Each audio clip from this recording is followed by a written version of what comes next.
శివదుర్గ జ్యోతిష్యాలయం ఆర్థిక ఉద్యోగ కుటుంబ మరే ఇతర సమస్యలకైనా పరిష్కారం చూపబడను. పరిష్కారం కోసం ఈ నంబర్ని సంప్రదించండి. ముఖ్యంగా జనసేన రాష్ట్ర అధ్యక్షులు పవన్ కళ్యాణ్ గారికి నమస్కారాలు తెలియజేసుకుంటూ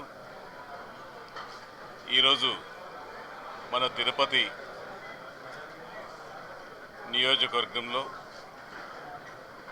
జనసేన అభ్యర్థిగా గౌరవ పవన్ కళ్యాణ్ గారు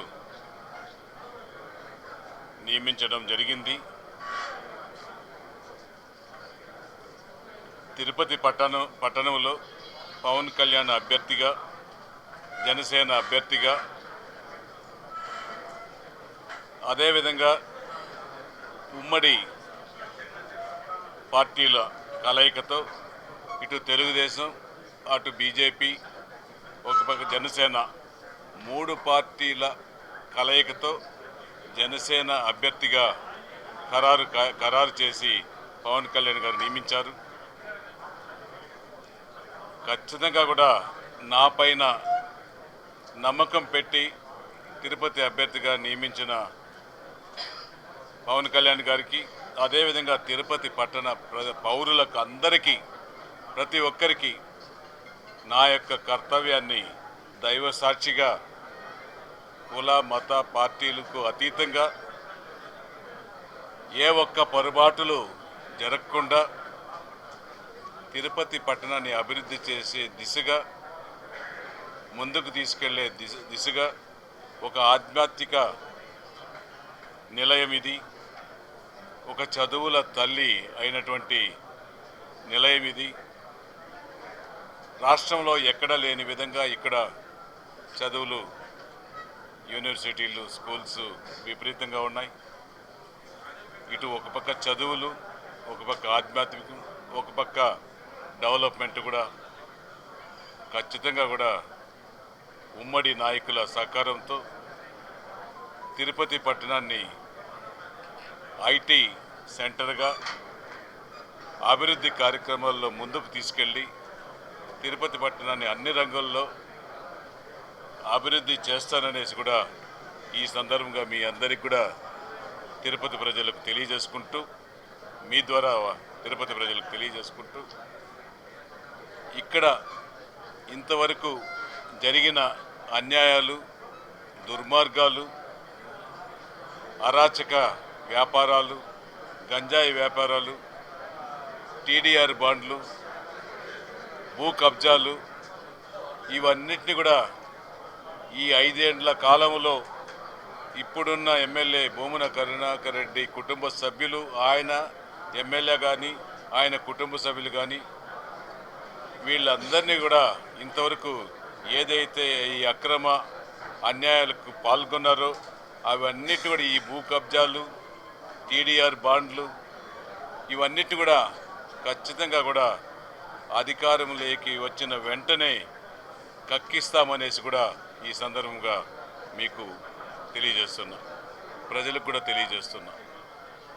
ఒకటే చెప్తున్నాం, ఇది ఒక పవిత్ర స్థలమని చెప్పాం. ఈ పవిత్రతను కాపాడడమే నా యొక్క ధర్మం. ఈ పవిత్రతను ఎప్పుడు ఇక్కడ స్థిరస్థాయిగా ఎన్నో వేల సంవత్సరాలు ఇస్తుంది, ఇంకా వేల సంవత్సరాలు కూడా ఉంటాయి. కాబట్టి ఇటువంటి పవిత్ర స్థలంలో ఇటువంటి దుర్మార్గపు పాలనను అంతం చేయడానికి పవన్ కళ్యాణ్ గారు ఒక కంకణం కట్టుకొని ఒక అభివృద్ధి చేసే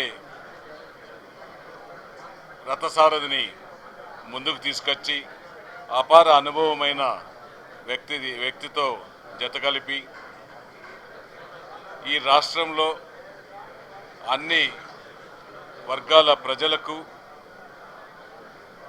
మంచి చేయాలి, మేలు చేయాలనే ఒక ముఖ్య ఉద్దేశంతోనే పవన్ కళ్యాణ్ గారి ఆశయాలకు నాకు కూడా ఆకర్షితులై అన్కండిషనల్గా కూడా నాకు ఒక వైఎస్ఆర్ కాంగ్రెస్ పార్టీలో అన్యాయం జరిగితే, మోసం జరిగితే, వంచి నీకు లేదని ఇంటికి తరిమితే జనసేన కార్యకర్తలు, జనసేన వీర మహిళలు, నాయకులు అందరూ వచ్చి మేమున్నాము, మీరు జనసేన పార్టీలో చేరాలని చెప్పిన వెంటనే జనసేన పార్టీలో చేరడం కూడా జరిగింది. మీకు అందరికీ కూడా తెలుసు 2009లో ప్రజారాజ్యం పార్టీ పెట్టి జిల్లా అధ్యక్షుడిగా చిత్తూరు జిల్లాలో చిత్తూరు నియోజకవర్గంలో ఎమ్మెల్యేగా కంటెస్ట్ చేయడం జరిగింది. అందులో భాగంగానే ఈరోజు ఆ జనసేన పార్టీలో చిత్తూరు జిల్లాలో తిరుపతి పట్టణంలో కూడా భగవంతుడి ఆశీర్వాదాలతో తిరుపతి పట్టణ ప్రజల ఆశీస్సులతో ముఖ్యంగా పవన్ కళ్యాణ్ గారి ఆశీస్సులతో ఎమ్మెల్యే అభ్యర్థిని కూడా ఖరారు అవడం తెలిసిన విషయం. నేను మరలా చెప్తున్నా ప్రతి ఒక్కరిని కూడా బీజేపీ నాయకులు కానీ తెలుగుదేశం పార్టీ నాయకులు కానీ జనసేన నాయకులతో ఈరోజు ఈ యొక్క ఆత్మీయ సమావేశం ఏర్పాటు చేశాం. జనసేన నాయకులు కూడా తో అందరినీ కూడా కలుపుకొని ఈ మూడు పార్టీల కలయికతో తిరుపతి పట్టణంతో మొదలై ఆంధ్ర రాష్ట్రంలో 175 నియోజకవర్గాలకు 175 నియోజకవర్గాలు జనసేన తెలుగుదేశం బీజేపీ గెలుస్తుంది అనేసి కూడా ఈ సందర్భంగా తెలియజేస్తున్నాం. అంతేకాకుండా 25 నియోజకవర్గాల్లో ఎంపీ స్థానాలు కూడా గెలుచుకుంటామనేసి కూడా తెలియజేస్తున్నాం. నిన్న రాత్రే మనకు తెలిసింది తిరుపతి పార్లమెంటు కూడా బీజేపీ కూటమిలో బీజేపీలోకి భాగంగా తిరుపతి పార్లమెంట్ కూడా అనుభవజ్ఞుడైన ఒక ఐఏఎస్ అధికారి ఇంతకుముందు ఎంపీగా ఉన్నారు, మొన్న ఎమ్మెల్యేగా ఉన్నారు, అపార అనుభవం కలిగిన ఎంపీ గారు కూడా తిరుపతి ఎంపీగా నియమించడం చాలా సంతోషం అనేసి కూడా తెలియజేసుకుంటూ ఖచ్చితంగా కూడా తిరుపతిని అన్ని హంగులతో అభివృద్ధి చేస్తాను, చెప్పినది చేస్తాను, ఏ ఒక్కరికి అన్యాయం జరగకుండా ఇక్కడే 24/7 ఉండి ప్రతి ఒక్కరికి సేవ చేస్తాననేసి కూడా ఈ సందర్భంగా తెలియజేసుకుంటూ అన్ని పార్టీలు కలిసి అసమ్మతులు కూడా కలుపుకొని ముందుకెళ్తామనేసి కూడా తెలియజేసుకుంటూ రేపు 27వ తారీఖు అంటే ఒక మంచి రోజు అనేసి నిర్ణయం తీసుకున్నాం. 27వ తారీఖు ఉదయం 8:30 గంటలకు కపిలేశ్వర స్వామి ఆలయం నుంచి బయలుదేరి అక్కడి నుంచి జీవకోణ గంగమ్మ తల్లి ఆశీర్వాదాలకు పూజలు చేసి అదేవిధంగా ఈశ్వర స్వామి ఆశీస్సులు తీసుకొని ప్రచార కార్యక్రమాన్ని కూడా మొదలు పెడుతున్నామనేసి కూడా తెలియజేసుకుంటూ, ఎందుకంటే ఇది ఆనవాయితీగా ప్రజారాజ్యం పార్టీలో గౌరవ చిరంజీవి గారు కూడా ఎమ్మెల్యేగా నిలిచినప్పుడు జీవకోన గంగమ్మ ఆశీస్సులు ఈశ్వర స్వామి ఆశీస్సులు తీసుకొని అక్కడి నుంచే మొదలుపెట్టారు. కాబట్టి ఈ జనసేన పార్టీలో అభ్యర్థిగా కూడా అక్కడి నుంచే ఈ ప్రచార కార్యక్రమాలు మొదలుపెట్టి తిరుపతి పట్టణంలో శాంతి భద్రతలు నెలకొల్పి ఖచ్చితంగా ప్రజలకు అందుబాటులో ఉంటాయనేసి కూడా తెలియజేస్తున్నాం. ఇప్పుడు ఇది తిరుపతి ఒక నియోజకవర్గంలోనే కాదు, ఇటువంటి సంఘటనలు చాలా నియోజకవర్గాల్లో కూడా ఆశావాహులు ఉన్నారు. వాళ్ళు కూడా కష్టపడి 5 సంవత్సరాలుగా 10 సంవత్సరాలుగా కూడా పనిచేసిన వాళ్ళు ఉన్నారు. నేను లేదనడం లేదు. మీకు అందరికీ కూడా తెలుసు, నేను కూడా జిల్లా అధ్యక్షుడిగా తెలుగుదేశం పార్టీలో 2 సార్లు పనిచేశాను. ఆఖరి నిమిషంలో నాకు కూడా టికెట్ రాలేకుండా పోయింది. నేను కూడా బాధపడడం జరిగింది. అదేవిధంగా వాళ్ళు కూడా బాధపడారు.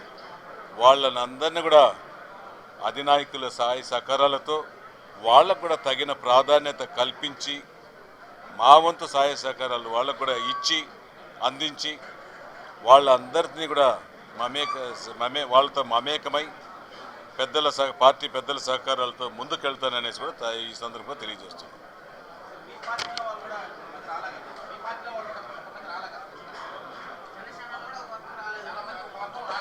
అదే వాళ్ళకు కూడా కొన్ని బాధలు ఉన్నాయి. ఈ పార్టీలో జనసేన పార్టీలో కూడా కొంతమంది ఒకరిద్దరు రాలేదు. వాళ్ళందరినీ కూడా మా జిల్లా అధ్యక్షుడు జనసేన జిల్లా అధ్యక్షుడు గారు మేము కలిసి మరలా వారికి కూడా ఒకసారి వాళ్ళు కూడా నాగబాబు గారు కూడా జిల్లా అధ్యక్షులు గారు కూడా పిలిచి చెప్పడం జరిగింది. అంతా కలిసి పార్టీ ప్రకటించిన అభ్యర్థికి మీరు పని చేయండి అని చెప్పడం జరిగింది. ఈరోజు కూడా వాళ్ళని పిలవడం జరిగింది. వాళ్ళు కూడా వస్తామనేసి మెసేజ్లు కూడా పెట్టింది, మీకు కూడా తెలిసి ఉంటుంది. ఈరోజు మీటింగ్ ఉండదని కూడా మెసేజ్లు కూడా పెట్టడం జరిగింది. ఖచ్చితంగా కూడా వాళ్ళకు కూడా ఏదో చిన్న బాధ ఉంది. ఆ బాధను గుర్తించి మేము మా అధ్యక్షులు దాన్ని కూడా చక్కదిద్దుకొని ముందుకెళ్తామనేసి కూడా తెలియజేస్తాం. మరిన్ని వీడియోస్ కోసం ఛానల్ ని సబ్స్క్రైబ్ చేయండి. లేటెస్ట్ అప్డేట్స్ కోసం వాట్సాప్ ఛానల్ ని ఫాలో చేయండి. అండ్ లింక్ డిస్క్రిప్షన్ లో ఉంది.